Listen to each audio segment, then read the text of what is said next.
오늘 본문인 사도행전 2장의 오순절 성령 강림의 사건은 구약의 선지자 요엘의 예언이 성취된 사건입니다.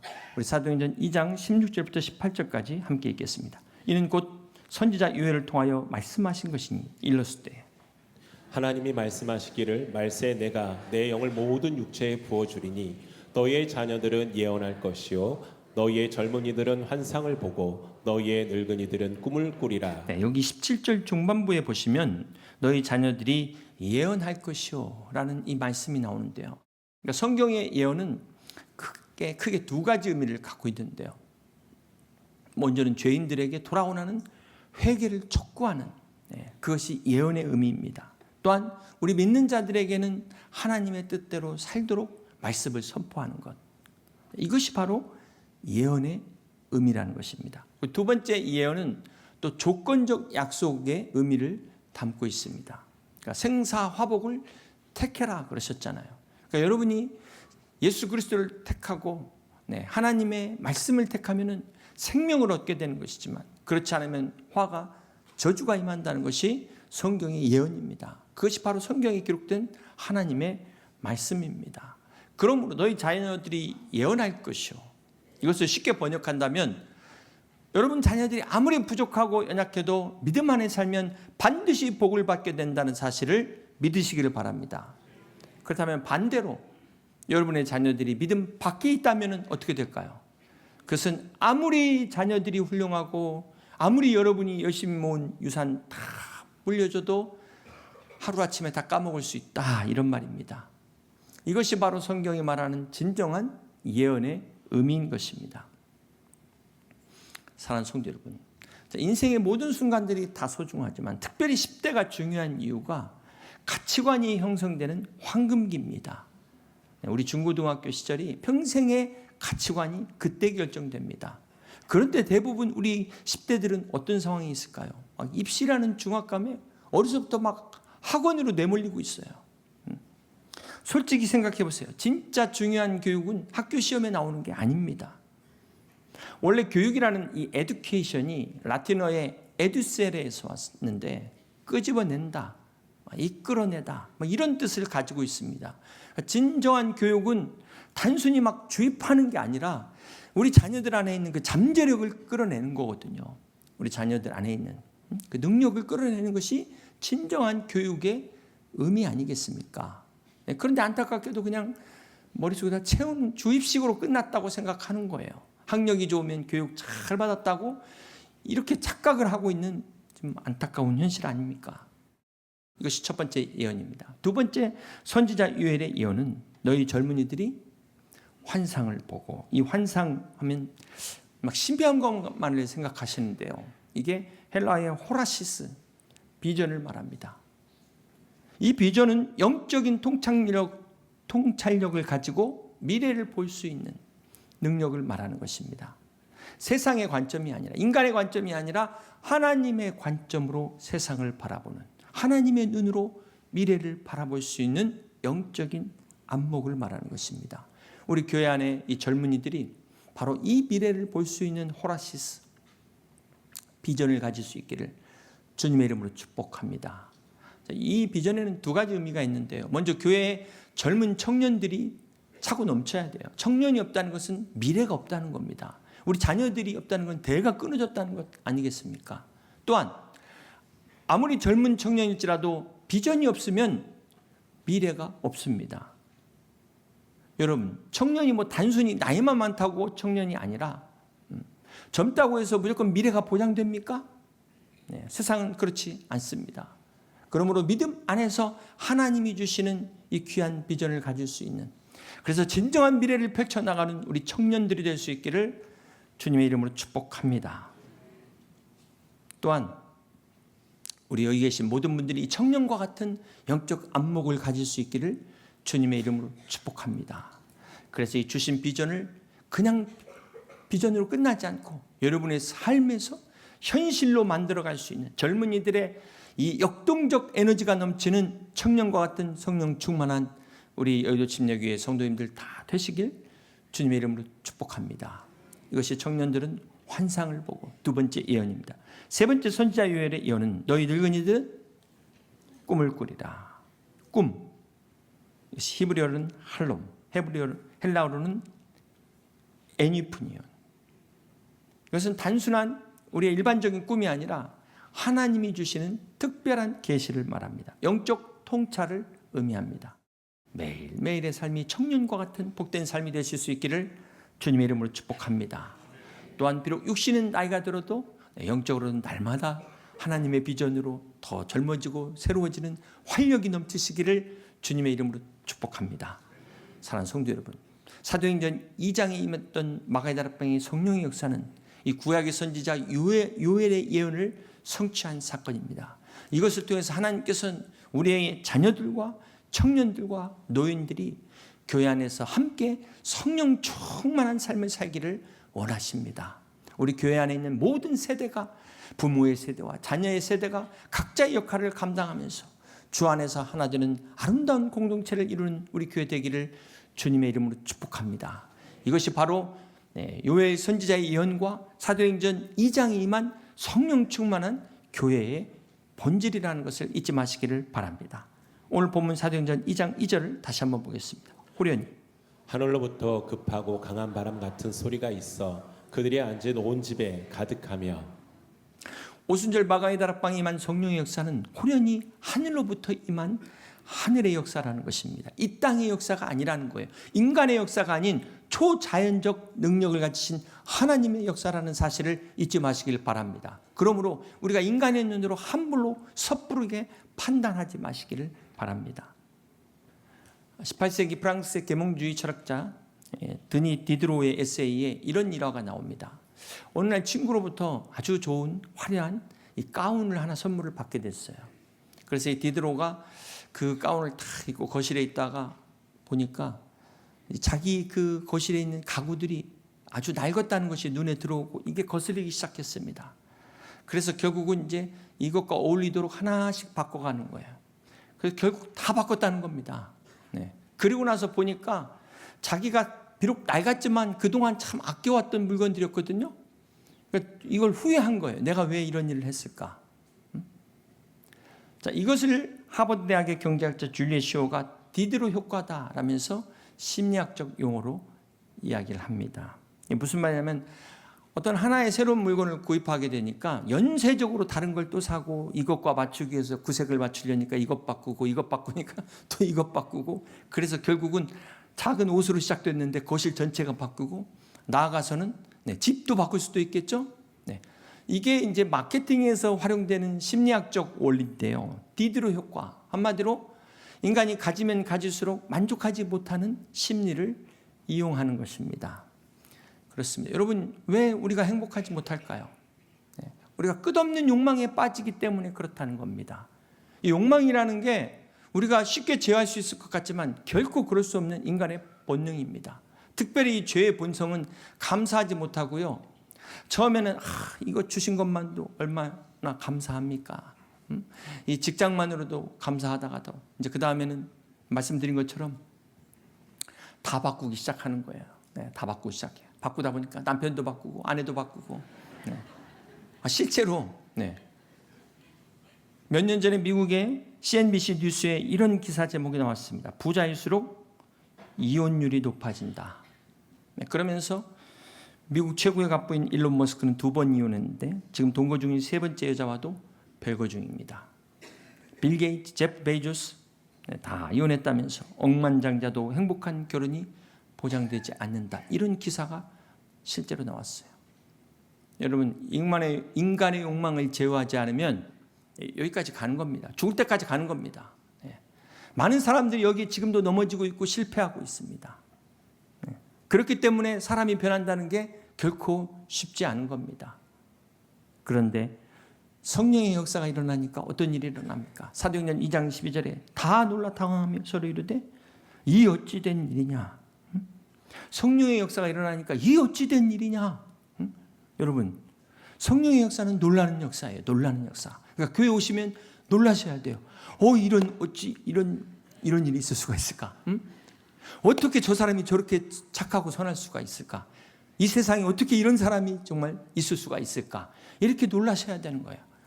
어떻게 한 번에 술, 담배를 끊을 수 있을까? 교회 오실 때마다 우리는 놀라야 됩니다. 또 놀라야 되고 또 놀라야 돼요. 근데 반대로 놀라면 어떻게 될까요? 어찌 이런 일이 있을 수 있을까? 이러면 안 되는 거죠. 어떻게 이렇게 비양심적일 수가 있을까? 어떻게 크리스찬이 저렇게 이기적일 수 있을까? 이렇게 놀라시면 아니 되옵나이다. 우리는 제대로 놀라셔야 돼요. 제대로 놀라야 돼요. 이게 성령 충만의 역사입니다. 여러분 성령 충만하면 어떤 생각하십니까? 어떤 교회는 사도행전 2장의 오순절 역사에 막 이 방언을 강조하는 교회가 있어요. 방언을 해야 성령 충만하다. 막 그러면서 방언 못하면 뭐 아예 믿음도 없고 구원도 못 받았다. 막 이런 데도 있어요. 오늘 교회 안에 이 방언에 대한 논쟁들이 많은데 고린도전서 12장 30절을 한번 보시겠습니다. 다 병 고치는 살을 가진 자이겠냐? 다 방언을 말하는 자이겠냐? 다 통역하는 자이겠냐? 이게 무슨 말입니까? 다 방언을 말하는 자이겠냐? 다 방언을 말한다는 겁니까? 못한다는 겁니까? 여러분 이거 제가 설명해야 알겠습니까? 모든 성도가 다 방언을 하는 게 아니라고 분명히 이야기를 하고 있잖아요. 그런데도 그냥 방언을 다 해야 된다는 거예요. 이런 사람들의 심리를 보면 확신이 없으니까, 믿음의 확신이 없으니까 뭔가 표적이라도 붙잡으려고 하는 그 심리를 이용한다는 겁니다. 여러분 성경에는 방언이 두 가지 종류의 방언이 있어요. 사도행전 2장 4절에 보시면 그들이 다 성령의 충만함을 받고 성령이 말하게 하심을 따라 다른 언어로 말하기라. 내가 하는 게 아니라 성령이 말하게 하심을 따라 다른 언어가 뭘까요? 6절에 보니까 각 자기의 방언이라고 그랬고 8절에 보니까 난곳 방언 그랬어요. 11절에는 우리의 각 언어라고 말하고 있습니다. 그리고 외국어를 했다는 거예요. 한 번도 외국어를 해본 적이 없는 사람들이 방언을 통해서 외국어를 한 거예요. 이왕 방언 받을 거 이런 방언 받으면 얼마나 감사하겠습니까? 학원비 안 들어가고 방언을 꼭 다 해야만 구원받는다. 이런 사람들 왜 이런 방언을 못 하시는지 모르겠어요. 여러분 그런가 하면은 사도행전 고린도전서 14장 2절에 같이 한번 읽겠습니다. 방언을 말하는 자는 사람에게 하지 아니하고 하나님께 하나니 이는 알아듣는 자가 없고 영어로 비밀을 말함이라. 이 방언을 일명 랄랄라 방언이라고 이제 말을 하는데 이게 무슨 말인지를 몰라. 하나님 앞에 하는 방언이기 때문에 자기도 몰라. 네. 그래서 근데 이 고린도전서 14장 18절에 보면 내가 너희 모든 사람보다 방언을 더 말함으로 하나님께 감사하노라. 사도 바울은 누구보다도 이것을 감사했어요. 고린도전서 14장 39절에 보면 그런즉 내 형제들아 예언하기를 사모하며 방언 말하기를 금하지 말라. 그 앞에 예언 말씀드렸죠. 네, 그리고 방언을 금하지 말라. 네, 이 방언을 인정하지 않는 사람들은 초대교회 이제 이 역사가 끝났다. 네, 뭐 그분들은 이제 네 믿음대로 될지어다. 네. 여러분 내가 경험하지 못했다고 해서 인정하지 않는 태도 또한 그것 또한 문제가 있습니다. 어쨌거나 사도행전 2장의 오순절에 임한 방언은 누군가는 알아들을 수 있는 방언이었다. 그래서 여기 7절을 다시 보시면 다 놀라갖고 신기하게 여겼는데 이 말하는 사람들이 다 갈릴 사람 아니냐? 우리가 우리 각 사람의 난곳 방언으로 이 들리는 게 이게 어찌 됨이냐? 우리가 누굽니까? 여기 9절에 보면은 여기 바데인, 메데인, 엘람, 메소포디아, 유다, 갑바도기아, 본도, 아시아, 부르기아, 밤비디아, 애굽, 구레네, 리비아, 그다음에 로마로 와서 유대인, 그레데, 아라비아 이 많은 사람들이 다 유대교에서 이제 개종한 유대교로 개종한 이방인들 아닙니까? 오순절 명절날 다 예루살렘에 왔는데 이 갈릴리 사람들, 이 전 사람들이 외국어 학원 다닌 적도 없는 사람이 가방끈도 적은 사람들이 어떻게 이 사람들이 우리나라 말을 할 수 있냐는 거예요. 여기에 놀란 겁니다. 여기에. 사도행전 2장의 방언은 언어가 통일된 게 아니라 소통되는 하나님의 기적의 역사가 일어났어요. 자, 여기서 중요한 것은 이 방언을 했다더라 여기에 포인트로 중요한 것이 아니라 이 방언의 역사가 하나님의 역사이고 이것을 통해서 소통의 역사가 일어났다는 겁니다. 문제는 우리가 지금 같은 한국말을 쓰면서도 우리가 지금 소통이 되십니까? 우리가? 여러분 옛날 시골에 보면 대문집에 그 개조심이라고 탁 써놔가지고 선교사님이 개조심 씨 계십니까? 뭐 이렇게 들어갔다는 말이 있었어요. 그 어렸을 때 그 집 앞에 보면 개조심 써놨는데 과연 이게 정말 개를 조심하라는 말일까 아니면 물려도 책임 안 진다는 말일까? 우리 참 이 말이 참 쉽지가 않은데요. 그렇게 가족 식구들이 말하면서도 통하지가 않아. 가족 식구들조차도. 심지어 교회에서도 같은 성도인데도 이게 양무리 안에서 말할 때 전혀 딴소리 하고 있어요. 지금 설교하는데도 지금 속으로 딴 생각하면서 혼자서 판단하는 사람들이 있다는 거예요. 이렇게 소통이 안 되는 경우가 있습니다. 여러분 벽과 담의 차이가 벽과 담이 같은 것 같지만 이거 엄청난 차이가 있어요. 벽은 소통이 안 되는 겁니다. 그런데 담은 소통할 수가 있어요. 담은 소통이 돼요. 오순절 성령의 역사는 소통의 역사야. 그런데 이 은사에 꽂혀갖고 방언에 꽂혀갖고 오히려 왕따 되고 소통이 맡기고 막 그런 교회만 찾아다니고 교회 적응 못하고 이건 지금 본질을 잃어버린 것 아니겠습니까? 오늘 오순절 성령이 충만한 결과가 어떻게 나타났을까요? 사도행전 2장 44절에 함께 있습니다. 믿는 사람이 다 함께 있어 모든 물건을 서로 통용하고. 성령의 역사가 말로만 소통한 것이 아니라 모든 것이 함께 하는 소통의 역사였다는 것입니다. 사도행전 2장의 진정한 성령 충만의 결과는 우리 모두가 정말 말뿐만이 아니라 삶에서 진정한 나눔과 함께하는 이 진정한 변화, 이것이 성령 충만의 열매라는 것입니다. 결과라는 것입니다. 이게 진짜 중요한 변화예요. 두 번째, 어떤 변화가 있습니까? 사실 우리가 처음에 이렇게 교회 나오면 부끄러운 게 많습니다. 박수 치고 찬양하는 것도 이게 참 부끄럽죠. 네, 부끄러움. 네, 이거 참 쉬운 거 아니에요. 이거 저는 처음부터 이거 안 됐어요. 네, 처음부터 이게 되는 게 아닙니다. 손 들고 찬양하는 것도 마찬가지예요. 심지어 나가서 우리가 크리스찬이라고 성경 들고 다니는 것도 이거 이렇게 들고 나가는 거 이거 참 쉽지 않습니다. 여러분 버스 안에서 이렇게 한번 타신 적 보셨어요? 혹시라도 저 사람 광신도 아니야? 막 이럴까봐. 이거 결코 쉽지 않아요. 한번 가보세요. 해보세요. 여의도권에서 이렇게 딱 계셔보세요. 저 사람. 저는 이단들 볼 때 참 그 용기 하나는 참 잘못된 거지만, 여러분 예수님의 수제자인 베드로가 예수님을 모른다고 3번이나 부인했어요. 베드로만 그랬습니까? 성령 받기 전에 이 제자들 다 똑같았어요. 큰 소리 쳐놓고는 결정적인 순간에 주님을 배신하지 않았습니까? 언제 변화됐을까요? 언제? 사도행전 2장 41절 보면은 그 말을 받은 사람들이 침례를 받으며 이날의 신도의 수가 3,000이라도 하더라. 오순절 이 사도행전 2장의 역사 후에 베드로가 변화돼가지고 나가서 설교했더니 3,000명이 회개하고 돌아오는 역사가 일어난 겁니다. 이러한 놀라운 역사가 일어나, 이게 바로 성령의 역사예요. 네. 초대교회의 역사가 바로 성령의 역사라는 사실을 잊지 마시기를 바랍니다.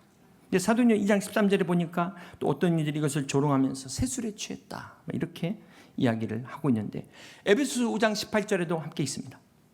술 취하지 말라. 이는 방탕한 것이니 오직 성령으로 충만함을 받으라. 성령의 충만을 술 취하는 것과 비교하고 있다는 거예요. 본질적으로 다르는데 외관상 볼 때는 비슷해요. 평소에 말이 없던 사람이 술만 취하면은 한 말 또 하고 한 말 또 하고 막 밤새도록 하고 또 하고 또 하고, 저 사람이 저렇게 평소에 저 사람 맞아? 그럴 정도로 완전히 딴 사람이 돼요. 성령 충만한 사람이 됐다면 그렇게 아이형이고 그 내성적이고 수줍음을 타는 사람들이 막 예수님을 이야기하는 거예요. 예수님에 대해서. 평소에는 창피해갖고 노래에 노자도 생각 못하는 사람이 술 취하면 가수가 돼가지고 이 마이크를 놓을 생각을 안 하는 거야. 네. 그런 것처럼 성령 충만하면 막 찬양이 나와. 찬양이 막 계속해서 반복해도 막 은혜가 돼. 이걸 또 해가 아니라 이게 막 은혜가 되는 거예요. 또 다른 변화는 어떤 변화가 납니까? 이 담대함이 생기는 거죠. 담대함이. 막 용기가 생기는 거예요. 술 취하면은 갑자기 막 용기가 생겨가지고 막 사랑도 고백하고, 근데 이건 위험해. 이건 객기로 나갈 수 있는 아주 무서운 것이 있지만, 성령 충만은 이거는 정말 하나님이 주시는 용기가, 그때는 순교도 할 수 있을 것 같아. 한다기보다는 일단 그때 심정은 할 수 있을 것 같다는 용기가 오는 거예요. 이게 성령 충만의 역사입니다. 평소에는 전도 생각도 못한 사람이 담대하게 예수님 믿어보라고. 여러분, 이게 성령의 역사예요. 술 취한 사람은 알코올의 지배를 받고 있는 현상이라면 성령 충만은 성령님의 지배를 받는 현상입니다. 술 취한 사람은 어떻게 될까요? 술과 함께 밑바닥으로 내려가서 짐승처럼 되지만, 성령 충만한 사람은 성령님과 함께 하늘에 올라간다는 사실. 네, 그렇습니다. 우리가 성령 충만을 받을 때 내가 아니라 하나님의 역사를 경험하게 되는 것입니다. 이런 변화를 경험하게 되는 것입니다. 마지막 우리가 성령 충만의 변화에 어떤 변화가 있냐면은, 여러분 성령 충만하면 뭐가 떠오르세요? 막 어떤 막 능력, 막 환상, 막 이런 은사, 막 이런데 간혹 주위에 막 성령 충만한 사람들, 여러분 어떤 생각이 드십니까? 혹시 그런 사람들 중에 막 뭐 우리 교회는 아닌데 막 방언은 막 유창하게 막 날라나 방언을 하는데 인색하기로는 말할 게 없어요. 막 얼마나 떼꼽인지 몰라. 자기밖에 몰라. 막 이기적인 사람들. 그런 사람들 볼 때 우리가 시험에 들잖아요. 저게 성령 충만하냐? 응? 성령 충만의 의미를 알지 못하는 사람들 때문에 얼마나 많은 사람들이 시험에 듭니까? 무슨 성령을 받으라고 하니까 무슨 물건 막 챙겨가듯이 막 내가 다 끌어가리라, 막 내가 다 가져가리라 욕심 부리는 사람들이 있는데, 성령님은 인격의 하나님이십니다. 하나님, 예수님, 그리고 성령님 인격이세요. 이게 무슨 말입니까? 이걸 막 무슨 뭐 어디 가서 막 보따리 가져갖고 다 싸가는 걸로 생각을 하니까 이게 내가 다 끌어가겠다, 내가 가져가겠다, 내가 다 취하겠다지, 성령님이 거룩하신 인격자라고 생각하면 내가 어떻게 하면 이 성령님께 붙잡힘 받을까? 이 생각 자체가 차원이 달라져요. 에베소서 5장 18절에 성령의 충만함을 받으라, 이 플레레스는 안으로는 채우다지만 밖으로는 넘치는 겁니다. 이 성령이 간당간당함을 받는 게 아니잖아요. 성령의 미흡함이 아니라 충만이라는 건 넘치는 것 아니겠습니까? 근데 이것을 막 내 입장에서 안으로만 채우려고 하니까 이기적이 되는 거죠. 나만 채우리라. 그런데 이게 밖에서 볼 때 넘치게 되니까 나를 통해서 흘러가는 겁니다. 나를 통해서 이 축복의 통로가 되는 겁니다. 사랑하는 성도 여러분, 기복신앙의 문제가 뭡니까? 오직 복에 꽂혀가지고 성령 충만을 무슨 도깨비방망이로 생각해서 하나님의 뜻도 막 내 뜻으로 막 여기서 또 막 야곱의 약복강경이 왜 나와? 막 이스라엘의 막 이 길이라 막 여기서 나와가지고, 여러분 그게 아니고 올바른 성령 충만은 내 뜻이 성령님의 뜻에 순종하는 거예요. 굴복되는 것입니다. 나를 주장하는 것이 아니라 성령님이 나를 주장하시는 것이 성령의 충만합니다. 그래서 나를 채울 뿐만 아니라 이것이 흘러넘쳐서 다른 사람을 채우는 역사가 성령의 역사입니다. 무엇을 채울까요? 갈라디아서 5장 22절입니다. 오직 성령의 열매는 사랑과 희락과 화평과 오래 참음과 자비와 양성과 충성과 온유와 절제니 이 같은 것을 금지할 법이 없느니라. 그렇습니다. 성령의 9가지 열매가 채워지는데 9가지 열매의 특징은 다 성품이라는 겁니다. 성품. 우리의 인격으로 나타나는 것입니다. 사랑하는 성도 여러분, 방언은 열매가 아니고 은사입니다. 은사. 예. 그렇기 때문에 우리가 충만하다는 것은 은사만 있어가지고는 충만할 수가 없어요. 은사와 열매, 균형을 갖춰야 되는 것입니다. 사랑하는 성도 여러분, 오늘 여러분 안에 이런 성령의 은사가 있으십니까? 이런 성령의 능력을 경험하고 계십니까? 능력이 있는 그리스도의 삶을 살고 계십니까? 이런 성령의 열매를 맺고 계십니까? 어떤 분들은 술, 담배 끊지 못해서 고민하는 분도 계십니다. 또 은혜 받고 결단하면서 또 나가면서 까먹는 분들이 계세요.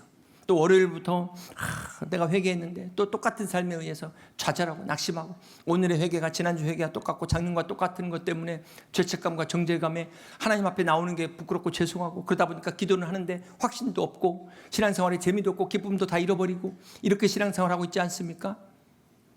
성령 받기 전에 예수님의 제자들도 이랬다는 것입니다. 사랑하는 성도 여러분, 우리가 아무리 노력하려고 해도 우리의 힘으로 안 되는 것이 있어요. 죄의 문제, 죽었다 깨도 우리가 해결할 수 없습니다. 중독과 습관의 문제도 우리의 결심으로 되는 게 아니에요. 가정의 문제, 사업 직장 여러분의 힘으로 됩니까? 자녀들 여러분 뜻대로 됩니까? 우리가 어쩔 수 없는 문제들이 얼마나 많습니까? 그래서 성령의 충만함을 받아야 되는 것입니다. 우리의 힘으로 할 수 없기 때문에 성령의 충만함을 받아야 되는 것입니다. 일본의 유명한 신학자 우치무라 간조는 이런 말을 했습니다. 성령 받지 못한 기독교인처럼 불쌍한 사람이 없다. 왜냐하면 그들은 세상의 것도 가지지 못했는데 하늘나라의 것도 가지지 못했기 때문이다. 그렇습니다. 이왕 우리가 예수님이고 신앙생활 한다면 성령 충만한 여러분 되시기를 주님의 이름으로 축복합니다. 성령 충만은 선택이 아니라 필수입니다. 요한복음 14장 16절에 내가 아버지께 구하겠으니 그가 또 다른 보혜사를 너희에게 주사 영원토록 너희와 함께 있게 하리라. 보혜사, 파라클레토스, 곁에서 우리와 함께 하시는 하나님, 우리의 연약함을 도우시는 하나님, 보혜사 성령님이 우리와 함께 하심을 믿으시기를 바랍니다. 사랑하는 성도 여러분, 아무리 좋은 차도 엔진에 불이 붙지 않으면 무슨 소용이 있겠습니까? 자동차 엔진에 불이 붙을 때 자동차가 힘차게 달릴 수 있는 것처럼 오늘도 우리의 이 냉랭한 심령에 성령의 뜨거운 불이 붙으시기를 주님의 이름으로 축복합니다. 그러기 위해서 우리는 어떻게 해야 될까요? 마지막으로 베드로가 사도행전 2장 38절에 너희가 회개하여 각각 예수 그리스도의 이름으로 침례를 받고 죄사함을 받으라. 그리하면 성령의 선물을 받으리니라고 말씀하셨습니다. 그렇습니다. 여러분, 성령 충만 어디 저 산에 가고 막 나무 뿌리 뽑고 막 이런다고 되는 것이 아니라 여기 분명히 믿고 회개하면 선물로 주신다고 약속하셨어요. 우리가 성령 충만은 기분이 아닙니다. 감정이 아닙니다. 말씀을 믿는 믿음 가운데 주시는 약속의 선물이라는 것을 믿고 사모하시길 바랍니다. 사모하시길 바랍니다. 누가복음 11장 13절에 주님께서 너희가 갈지라도 좋은 것으로 자식에게 줄 줄 알거든 하물며 너희 하늘 아버지께서 구하는 자에게 무엇을 주시지 않겠느냐? 성령을 주시지 않겠느냐? 그렇습니다. 구하는 자에게 반드시 주신다는 약속이에요. 이 약속을 믿고 믿음으로 회개하며 간구할 때 약속하신 성령의 역사가, 성령 충만한 역사가 일어날 줄 믿습니다. 이 시간 하늘로부터 급하고 강한 바람 같은 성령의 역사가, 오순절 성령의 충만한 역사가 여러분의 심령 가운데 임하시기를 주님의 이름으로 간절히 축원합니다. 그리하여 우리 여의도 침례교회가 성령 충만한 교회 되시기를 주님의 이름으로 축복합니다.